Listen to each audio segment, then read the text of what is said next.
guys, welcome back to my channel. By the time you're seeing this, I will be 24 years old. With every birthday, I do a lot of reflecting. I am one of those people who thinks way too deeply about pretty much everything.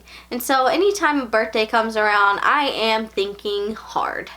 And in this time of reflection, I was also thinking, what the heck video should I record this week? And so I decided to record a 23 things I learned at 23.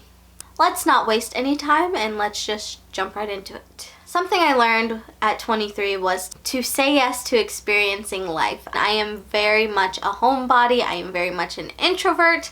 I don't like going out places very much. I don't like doing anything very much. If I could have it my way, I would stay in bed every single day and eat Popeyes. That's my fake ideal life that I tell myself that I would be happy with living. But truthfully, I don't enjoy that because then I'll look on Instagram and all my friends are out doing something fun and I'm like, well, why the heck wasn't I invited? And the answer to that, I can answer it myself, is because I've said no to every single thing that they've already invited me to. At 23, I tried to say yes a little bit more. I tried to just stop being such a party pooper and stop being such a buzzkill because I'm still so young and I still have so much life to experience. In order to actually experience my life, I have to say yes more. If you fall, keep trying. And I know what you're thinking. Is this like a metaphor? And absolutely not. It's not. It's actually completely literal. For some reason, at 23, decided that I wanted to learn how to do a handstand. So I tried really hard and I fell a lot and I still haven't fully conquered it. There was actually one time this year where I was trying to do a handstand and I literally fell and bruised my whole cheekbone and bruised my legs and I could hardly walk. I was like limping, but I didn't let that stop me. I just kept going and honestly it was so hilarious, so I wasn't even bothered by it. This one has been a life lesson that I have been trying to learn for years now. Probably a good majority of my life. Or at least this is a lesson I should have probably learned a long time ago. And that would be to be kind and be intentional with your body. I, over the years, have been very, very hard on myself, very hard on my body. I've completely hated the way I looked, and that has had a very negative effect not just on my physical health, but on my mental health as well. This year I decided to take my control back, and that is something that I plan to discuss a little bit more in detail in a further video, so make sure you stay tuned for that. But yeah, just to be intentional and be kind to your body. Being extra doesn't have to be a bad thing. All my life, I've been told that I'm so loud, that I talk so much, that I'm just extra, that I'm always extra. And I used to think that was such a bad thing, but the older I get, I'm like, hey man, I really like me. Like, I think I'm really dope. And so there's a quote, I think, by Coco Chanel, and she's like, I don't care what you think about me because I don't think about you at all, which is so harsh when you like actually think about it. But at the end of the day, I don't care if you think I'm extra because I think I'm awesome. So this one's a little bit funny, but self-timer and tripod are my two best friends. That is something that I learned this year and I'm so grateful that I did because the content that has come from it is just mwah. This year I started watching a new YouTuber. Her name is Sarah's Day. If you're into health and fitness, specifically holistic health, I highly recommend her channel. Like, one thing that she says all the time is act confident and no one will question you. And that has been so helpful because there have been plenty of times this year where I have been like, I know I look like a freak right now, but act confident and no one will question you. So you just fake it till you make it. And honestly, I feel like in the long run, it has actually helped me to become more confident. This one was very, very hard to conquer. There's a time to cry and there's a time to boss up. I don't know about you, but when I get really like upset or like worked up, I start to cry because I'm just an emotional person. I always have been, probably always will be. But I have really conquered my tears, I feel. In those stressful situations, I've learned when I can feel myself starting to get a little bit too upset, to take a breath, gather my thoughts, and boss up. Because I don't have time to cry in that moment. I can cry when I get in the car. But in that moment, I need to show that I'm not a little girl who's going to cry, that I am a professional and I can handle whatever it is that's in front of me in that moment. So, there's time to cry, there's time to boss up. This one is another one that's not so serious. This one is for my curly haired gals, and I know my hair is straight currently. Ignore that. Pretend it's not. But that would be to continue to try curl products until you find the one that works for you.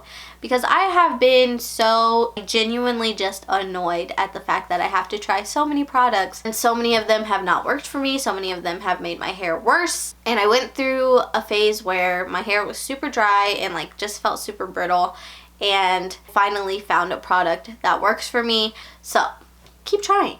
This is a fun one, and that would be to travel often. I know that traveling is expensive, but I feel like this year I really learned the importance of traveling, and I want to start doing it way more often. In year 24, I actually have a bunch of trips coming up, so I'm excited to go. I'm excited to document those, and 24 is going to be a good year. I can already feel it. Make sure you're investing in yourself.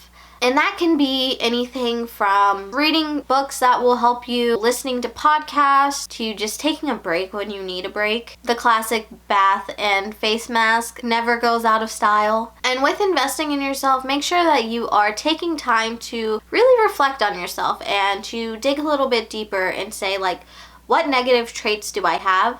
How do I plan on fixing them? That has been something that has changed me tremendously this year, is so many moments of self-reflection and just understanding that when I do work on myself, I know that it is going to not just be better for me, but it will also be better for the people around me. This one is a little bit annoying, but the moment I realized this, I was like, wow. That is, life is just about making good choices. If you want a good life, make good choices. And that looks like when you go to sleep at night, you're like, it would be best for me to wake up at this time so that I can achieve X, Y, and Z before going to work. Or just simple things like you have a cup on your nightstand and you're like, yeah, I'll get it later. The next thing you know, you have 5 cups on your nightstand. So just make the good decision. Stop being lazy. That really is all it is. Stop being lazy. Making good decisions and not being lazy, I feel, go hand in hand. So whenever people do things that are hurtful, it honestly isn't even about you. In the grand scheme of things, it's really easy to take things personally. But when you dig a little bit deeper and you do a little bit of psychoanalysis, you kind of realize that people just do things because they do. And that's it. This is one of my favorite things to teach anyone, and that would be to utilize grounding. There's so many positive effects of grounding. You can look it up. Basically, the way that I do it is I just go outside and I go barefoot and I put my feet in the grass and I kind of just have a moment of silence. And I just kind of try to breathe, and anytime that I'm feeling really stressed or I feel like, to sound like a big ol' hippie, but when I feel really disconnected from the earth, I don't know how to explain it, but there are just sometimes when I'm like, I just need to be planted and just stand still. And so I will just go and do some grounding. I will also leave that down below, some full instructions on how I kind of go through my grounding routine. A very, very big lesson for me this year was to just stay silent and not just say the first thing that comes to my mind, because you can never take words back once they're put out there. And I never want to hurt somebody because I was angry. Instead of just blurting things out and saying things that I don't necessarily mean, or I didn't mean to say like that, I just take a second and collect my thoughts and remember that that person is still a person, and I don't want to be the reason why they feel bad about themselves. Or I don't want to be the reason why they feel bad even in that moment. This one is interesting. I am from Virginia Beach, Virginia, and I love living in California so much. So much to the point where I was like, well, do I have to hate my hometown in order to love where I'm at now? And the answer to that is no. This past year, Virginia Beach did something called Something in the Water. And I remember I was looking at everyone's Instagram stories, and I just felt so much pride to be from there. And so much so, I got Virginia tattooed on me. But there's a Casey Musgraves song. Musgraves? Musgraves. There's a song by her, and it says, "It don't matter where I'm going, I'll still call my hometown home."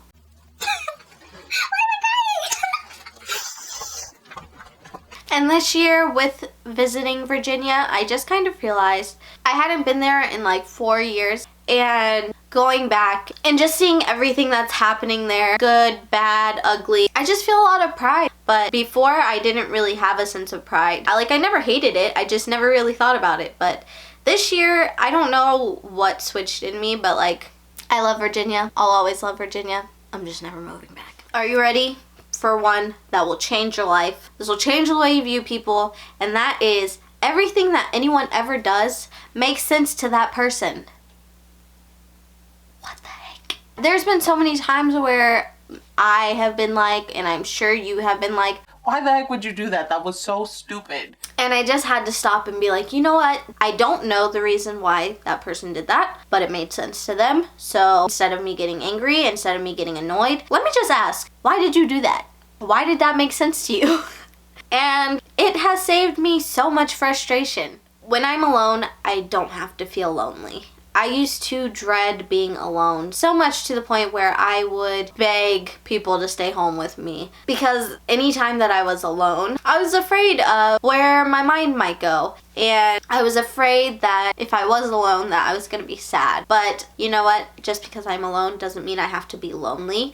Instead of laying in bed and wallowing in self-pity, I took the time to actually do things that I enjoy and do things that make me feel good instead of laying there and feeling terrible. Anytime I'm going through anything hard or bad, I just remember there will always be an end to that sucky situation, and I hold on to that so strongly. If I can get through all the other things that life has thrown at me, I know that whatever I'm facing currently, I can definitely get through that. This one is going to ruin your life.